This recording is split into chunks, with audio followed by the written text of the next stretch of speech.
Je suis un A. Mais il existe tout un paquet de A, tous différents. Je me demande qui je suis, moi, dans tout ça. Nous on sait, Denis, tu fais partie de la famille des linéales. Des lignées quoi?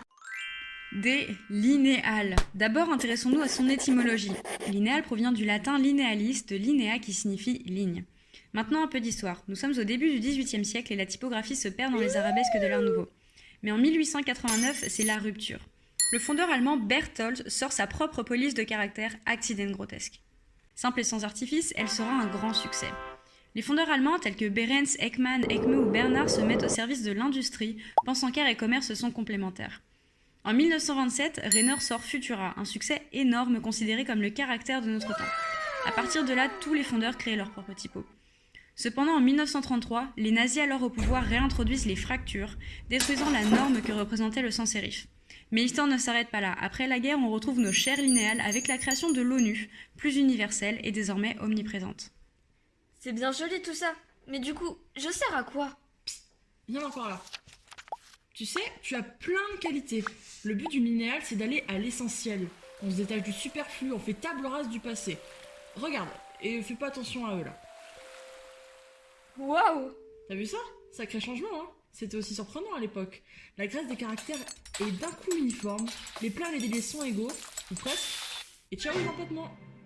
Et hop, un caractère tout beau tout propre. On dirait moi? Exactement. Les polices ayant ces trois caractéristiques appartiennent à la famille des linéales.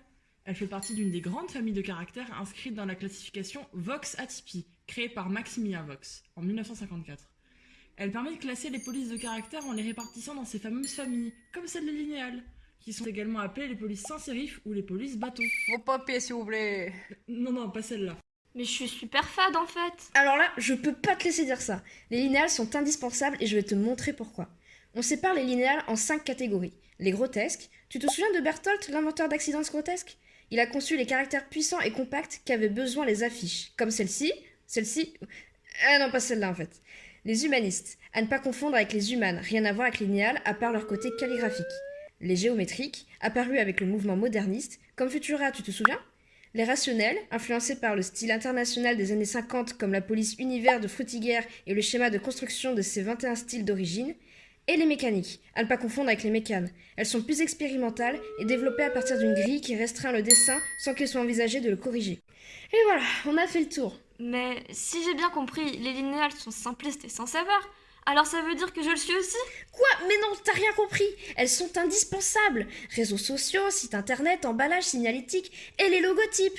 Regarde ces logos qui utilisent des linéales et pourtant ils sont tous différents.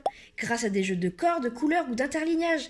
Les linéales sont synonymes de lisibilité, d'harmonie et même si elles manquent de panache esthétique, c'est parce que ce n'est pas leur but. Elles vont à l'essentiel. Oh, je comprends mieux maintenant. Sur ce, je m'en vais rendre ce monde plus lisible.